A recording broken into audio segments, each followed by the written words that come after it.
Ahead on Wells Fargo Sports Night, details on a very bizarre story involving the kidnapping of a Major League Baseball player. Under the bright lights here in Times Square, time is ticking on the NHL and its players union. The Eagles defense was the top-ranked unit in the NFL after their Week 1 win over the Browns. Since then, it's been a steady fall. Chris Miller and Ron Thompson are standing by. Gentlemen, always good to see you. What is the latest with Caron Butler? Eagles will try to prevent something that has never happened in the Andy Reid era, a 5th straight loss. The last time 11,000 fans were inside the famous Boardwalk Hall was way back in 1933. The Flyers are taking a couple of days off for a team bonding trip before they head to Miami to face off with the Panthers on Sunday. We begin with the Washington Wizards, and just 2 games into their season, we are talking about an injury. Capitals looking to go 3-0 on the preseason, and of course we have seen Semyon Varlamov and Michael Neuvirth. They have made their preseason debuts. On a personal level, who were you rooting for?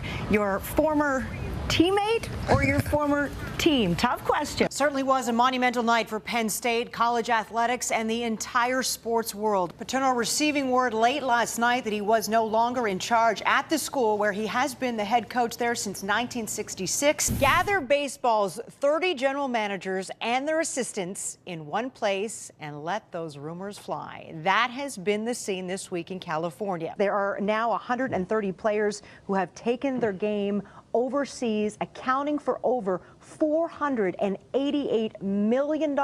Because of this, does one side lose a bargaining chip here? Well, I have felt all along that the players' only chip here was the Winter Classic. Yesterday, the league canceled the Winter Classic. Today, a glimmer of hope, perhaps. Deputy Commissioner Bill Daley and Players Association Special Counsel Steve Fear agreed to meet at a secret location.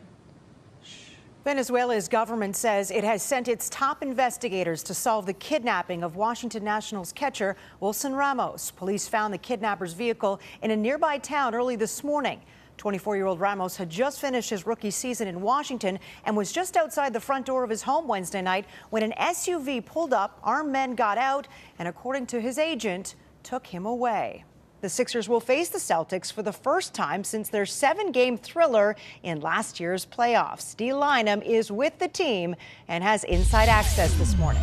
NHL owners and players met Thursday for a 3rd straight day as the two sides look for a way to end this lockout. They will meet again today. The sides have had approximately 18 hours worth of discussions over the past week, but neither side is saying too much about the substance of those negotiations. Of course, we'll keep you posted. Eric Lindros will have a permanent place here in the city. Last night, the Big E was inducted into the Philadelphia Sports Hall of Fame. Also enshrined Norristown native Mike Piazza. I caught up with Eric on the honor. And that's going to do it for Sloan Toyota Sports Rise. I'm Lisa Hillary. Thank you so much for being with us, and have yourselves an outstanding day. I'll see you soon. So long.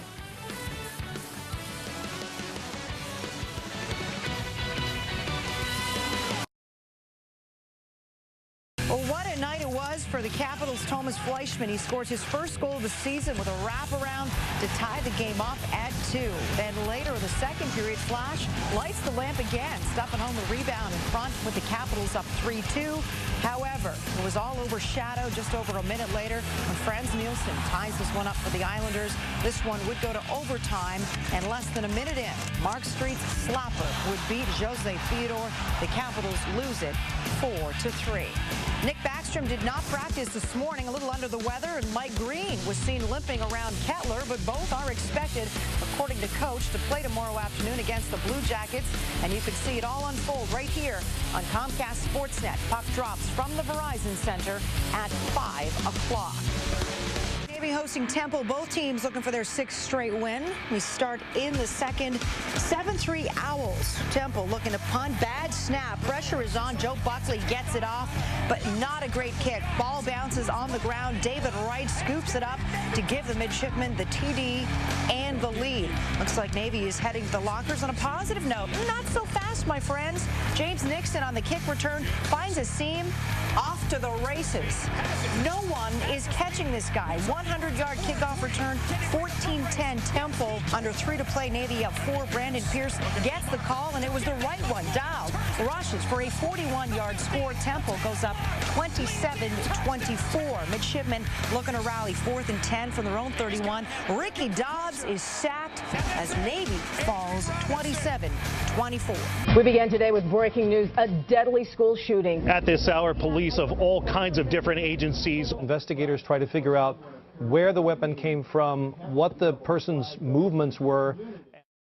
The horrific tragedy that took place in Newtown, Connecticut last Friday will forever live with us.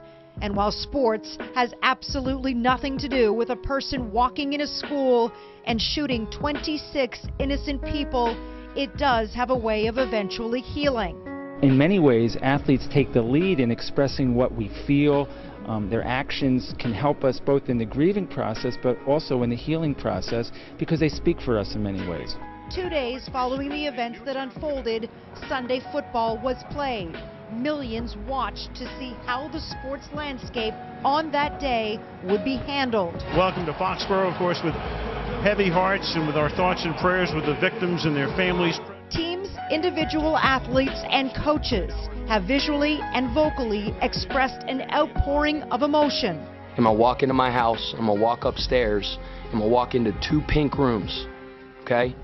With a 5-year-old and a 4-year-old laying in that pink room, with a bunch of teddy bears laying in that room. And I'm gonna give them the biggest hug and the biggest kiss I've ever given them. And there's 20 families in Newport, Connecticut that are walking into a pink room with a bunch of teddy bears with nobody laying in those beds. And it's tragic. And some even went the extra mile. That family will remember that all their days.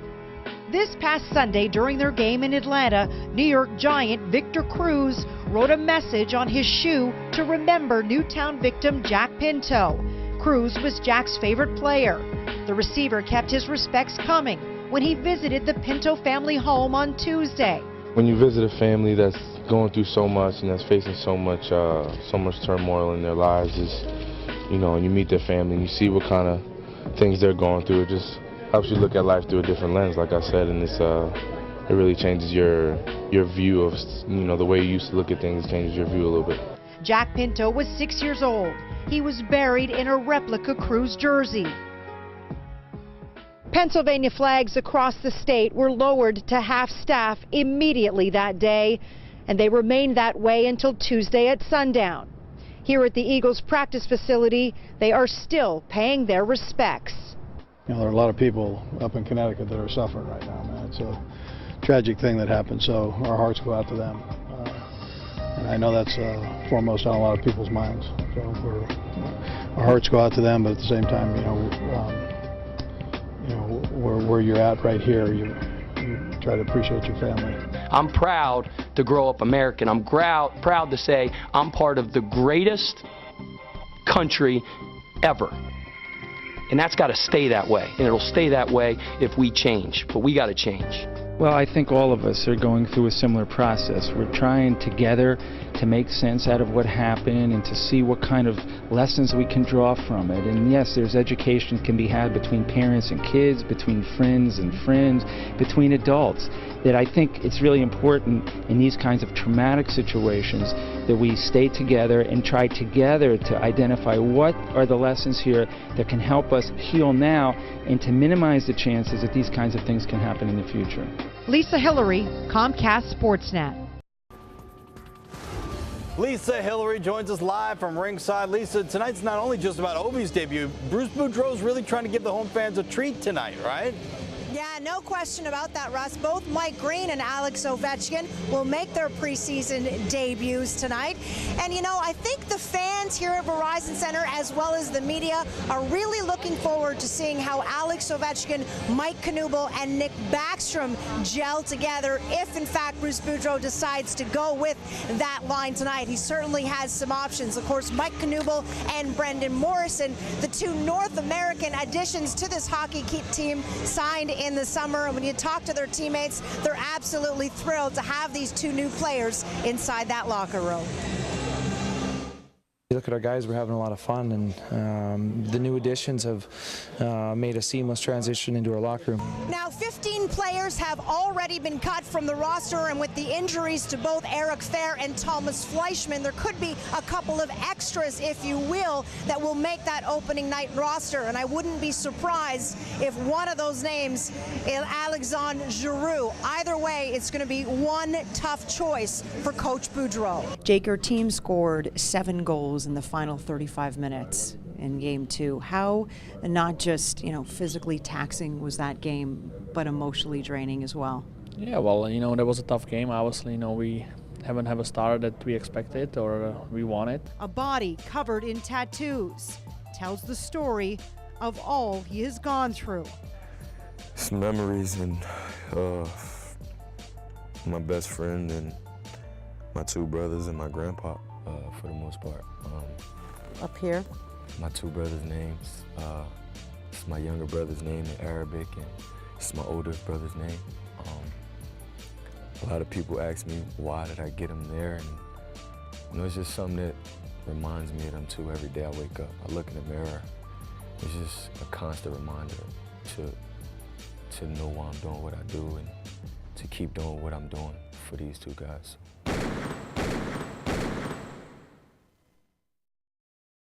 Arthur Ashe was a top-ranked tennis player in the 60s and 70s. He broke the color barrier as the first African-American male player to win a Grand Slam tournament. But Arthur Ashe never wanted to be defined by what he did on a tennis court.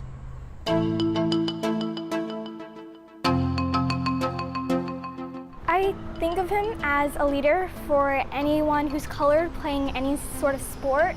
And he really just set the tone for all different types of people who want to succeed in their passion but can't because of their race. So he was a big leader to them, and I think he's just a great role model. Whenever I think about him, I think about the importance of my overall self, not just as a tennis player, but how I relate to other people, non-tennis players, and just everyone in general. Arthur Ashe was a great humanitarian, and he really cared a lot about children and helping them learn and grow. And we try to use the tennis to kind of teach some of the things that Arthur Ashe would have wanted us to teach. He was a trailblazer, and he kind of got me into the game. It kind of made it visible for me to see that maybe as an African-American male, I could play the game that he did. With more on the Flyers' opening win, Ilya Bryzgalov didn't get a whole lot of work until the latter part of that 3rd period when the Flyers got into some penalty trouble. What are your early impressions of the Russian netminder? Last week, we took a look at Chris Pronger's sacrifice and his desire to get back to the Stanley Cup final. In part 2 of our interview with this charismatic defenseman, we discuss his unique personality both on and off the ice.